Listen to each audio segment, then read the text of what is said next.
इमाम हसन का भी दिन मनाना चाहिए कि नहीं? उनके यौम विसाल पे भी कुछ जलसा कर लिया करो, बड़े हैं इमाम हुसैन से। जिधर सारा जमाना चलता है उधर चल पड़ते हो। हदीस में जहाँ जहाँ नाम आया ना, पहला इमाम हसन का है, दूसरा इमाम हुसैन का है, और इमाम हुसैन के अपने जुमले हैं। फरमाते हैं मेरा भाई नहीं, मेरा इमाम भी है, मेरा इमाम भी है। और आप फरमाया करते थे मैंने बड़ी चीजें हसन से सीखी हैं। जो उन्होंने सीखा है बताऊं उसमें से? कुछ लोग थके थके हैं आप में से, हालांकि मैं तो ज्यादा सफर करके आया हूँ। अर्ज करूं जो उन्होंने सीखा है, सुनो। इमाम हुसैन खुद बताते हैं, फरमाते हैं कि अब मेरे भाई ना इमाम हसन अपनी एक बीवी को तलाक देना चाहते थे, इख्तलाफ शदीद हो गया, बात तलाक तक आ गई। मुझे पता चला तो मैं पहुंचा, मैंने कहा भाईजान क्या इख्तलाफ है भाभी से, सुना तलाक देने लगे। फरमाया हाँ तलाक दे दूंगा। चली गई लेके, फरमाया बताएं गलती क्या, क्यों दे रहे हैं? तो इमाम हसन फरमाने लगे हुसैन आपने कुरान नहीं पढ़ा? मैंने कहा जी पढ़ा है, बताएं। कहने लगे अल्लाह फरमाता है हुन्ना लिबासुल लकुम व अंतुम लिबासुल लहुन, मर्द औरतों का लिबास है, औरतें मर्दों का लिबास है। फरमाया मेरी बीवी में कोई कमजोरी होगी तो मैं पर्दा डालूंगा कि दुनिया को बताऊंगा? इमाम हुसैन कहते मैंने उठ के भाई का हाथ चूमा, मैंने कहा आयत मैंने पहले भी पढ़ी थी, तफसीर आज समझ में आई है, तफसीर आज समझ में आई है, मेरे बड़े भाई ने समझाई है, समझ में आई। कहते कुछ दिनों के बाद इमाम हसन ने बीवी को तलाक दे दी। मैं फिर आया और मैंने कहा मेरे शानों वाले भाई आप भी बता दें क्या मसला था। तो कहते मेरा माथा चूमा मेरे बड़े भाई ने और कहने लगे हुसैन छोड़, वो गैर महरम बीबी है, मैं किसी गैर की बातें तेरे साथ क्या करूं, तलाक दे दी, गैर महरम हो गई, अब उसका जिक्र क्या छेड़ना।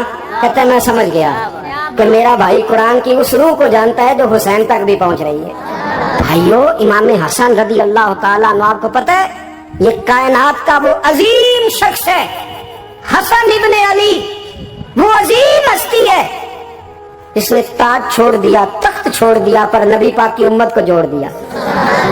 नबी करीम ने इनको अपने साथ बिठा के कहा था, सही बुखारी में मौजूद है, कहा ये मेरा बेटा हसन सैयद है, यह मुसलमानों की दो जमातें लड़ेंगी तो ये सुलह कराएगा। हजरत इमाम हसन ने तख्त छोड़ा, ताज छोड़ा, लेकिन मुसलमानों को आपस में इतनी बड़ी कुर्बानी, इतनी बड़ी कुर्बानी। यहाँ तो भाई छोटा सा मसला होता है, मस्जिद में अच्छे भले इमाम साहब नमाज पढ़ा रहे होते हैं, बच्चे पढ़ रहे होते हैं, और मस्जिद में तो तकरीबन 15-20 चौधरी तो मस्जिद में होते हैं। थोड़े पिंड तो नहीं है जी? चलो अल्लाह का शुक्र है जी, इतने नहीं थोड़े ने, चलो अल्लाह करे वो भी नाल ही डाल जाए, दरवेशी चंगी चुदरा रहा की करना है। तो वैसे मैंने देखा है थोड़ी सी जो किसी शहर की बड़ी मस्जिद होती है उसमें 15-20 चौधरी होते हैं। मौलवी साहब की मजबूरी है सब की मान के चलना, दो की ना माने कारी साहब, दो की। अब वो ये नहीं देखेंगे कि दीन का नुकसान हो रहा है, मस्जिद का मसला है, बच्चों का मसला है, उनको तो जात का मसला है, मेरी नहीं मानी लिया था छुट्टी। तो खुदा के बंदो हम 2 मिनट के लिए चुदराहट नहीं छोड़ते, दीन का नुकसान कर देते हैं। इमाम हसन ने पूरी हुकूमत छोड़ दी, पूरी हुकूमत। इतना बड़ा सखी कम आपको मिलेगा जो सखावत करे और नबी की उम्मत को बचाए सल्लल्लाहु।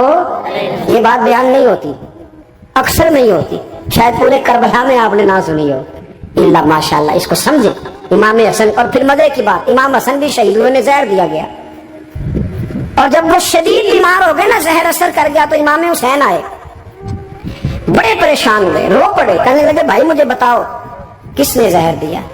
तो इमाम हसन कहने लगे हुसैन मुझे शक है एक शख्स पर, लेकिन शक है भाई, अगर सिर्फ शक है तो मैं किसी बेगुनाह को बदनाम कैसे कर दूं, तुम्हें कैसे नाम बता दूं। ये नामालूम पर्चे कराते नहीं हम, रोज नामालूम पर्चे, जिस पे दुश्मनी है उसका नाम लिखा दो, खत्म हो गई बात।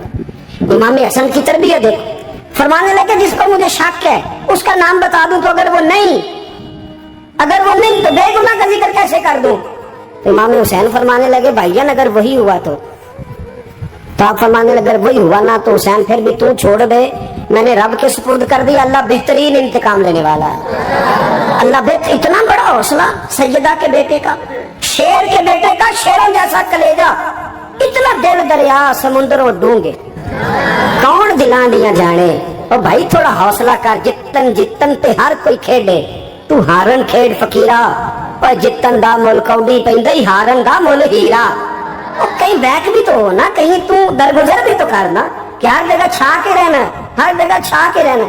मेरे एक संगी है, आपको बताइए जो स्टेज पे बैठने वाले लोग होते हैं ना, यहाँ तो अच्छे अच्छे लोग बैठे हैं, मेरी तरह के जो लोग, جو اسٹیج پہ بیٹھنے کا عادی ہو جاتا ہے وہ نیچے بیچارہ بیٹھ بھی نہیں سکتا، یہ مسئلہ ہو جاتا ہے. میں اکثر کہتا ہوں کہ کبھی نیچے بیٹھ کے تو دیکھو کیا فرق ہوتا ہے. اگر کسی بندے کی کوئی شان ہے تو وہ جو سب سے پیچھے بیٹھا ہے اس کی شان ویسی کی ویسی ہے، کوئی کمی آ جائے گی؟ کچھ بھی نہیں. مجھے ذاتی طور پر دیانتداری سے کہتا ہوں، مسجد میں بیٹھا ہوں، جب میرے آنے پہ لوگ نعرے لگاتے ہیں مجھے تکلیف ہوتی ہے. میں کہتی ہوں یار نبی پاک کی نعت چل رہی تھی، اس کا ادب زیادہ ہے یا اجمل قادری کا ادب زیادہ ہے؟ چھوڑیں آپ، جو آیا ہے وہ آیا، وہ بیٹھ جائے گا، ختم ہو گئی بات. اور ویسے بھی جو لوگ جلسوں کے لیے محنت کرتے ہیں نا، بیچارے اشتہار لگاتے ہیں، مسجد کی صفائی کرتے ہیں، جو لنگر پکاتے ہیں، وہ تو اسٹیج پہ آتے نہیں، حالانکہ زیادہ ثواب تو ان کو ملتا ہے، وہ تو پیچھے چھپے ہوتے ہیں. میں کئی دفعہ مجھے پتا چل گیا نا اس کارکن نے زیادہ کام کیا اس جلسے کے لیے، تو میں اس کے کان میں کہتا ہوں میرے لیے بھی دعا کریں، اس لیے تو محنت کی ہے، تیرا اجر اور ہے. ہم تو شام سے آئے بیٹھے اور چھٹی کر گئے. بھائی تھوڑا پیچھے بھی دیکھے، نبی کریم کے پورے خاندان کی قربانیاں، پورے خاندان. دوپہر کو کھانا نہ پکا ہو تو ہمارے بچے موبائل توڑ دیتے ہیں، اور شام کو مرضی کا نہ پکا ہو تو واک آؤٹ کر جاتے ہیں، کہتے ہیں لاؤ پیسے پھر برگر لے آئیے. میری مرضی کا نہیں پکا. سیدہ فرماتی ہیں میرے گھر میں مہینہ مہینہ چولہا نہیں جلا، مہینہ مہینہ چولہا. 3 روزے رکھے سیدہ فاطمہ نے، مولا علی نے، امام حسن نے، امام حسین نے، اور تینوں دن افطار کے وقت فقیر مانگنے آ گیا تو کھانا وہاں دے دیا. آپ کا کیا خیال ہے جو بے صبر آدمی ہو وہ کربلا میں جا کے لڑے گا؟ جس کو عادت ہی نہ ہو بچپن سے ٹھہرنے کی وہ لڑے گا؟ جو ذرا ذرا سی بات پہ ڈگمگا جاتا وہ لڑے گا؟ اسٹیج پہ نہیں بٹھایا تو لڑ پڑے وہ لڑے گا؟ او خدا کے بندو، بڑا حوصلہ چاہیے، بڑا ضرف چاہیے. امام علی مقام کا ایک قد ہے، ان کا ایک وقار ہے، ان کا ایک حسن ہے. امام حسین رضی اللہ تعالیٰ عنہ نے 25 حج کیے ہیں مدینے سے مکے پیدل جا کے. دونوں بھائیوں نے ہر روز 10 سپارے قرآن پاک کے امام حسین پڑھتے تھے. حضرت عبداللہ ابن زبیر کہتے ہیں میں سیدہ فاطمہ کے بیٹے حسن اور حسین سے جب بھی ملا ہوں دونوں بھائیوں نے روزہ رکھا ہوا ہوتا تھا. انہوں نے اپنی زندگی تقوی سے گزاری، پرہیزگاری اور سخاوت. سبحان اللہ. پتہ ہے سخی مالدار نہیں ہوتا، حضور نے فرمایا بندہ دل کا غنی ہوتا ہے. مالدار تو بندہ بنتا ہی تب ہے جب پیسے جمع کرے، سخاوت کرنے سے تھوڑی مالدار بنے گا. اس لیے درویش کہتے ہیں مالدار والے سخی نہیں ہوتے، سخی نہ کوئی مال نہیں ہوتا.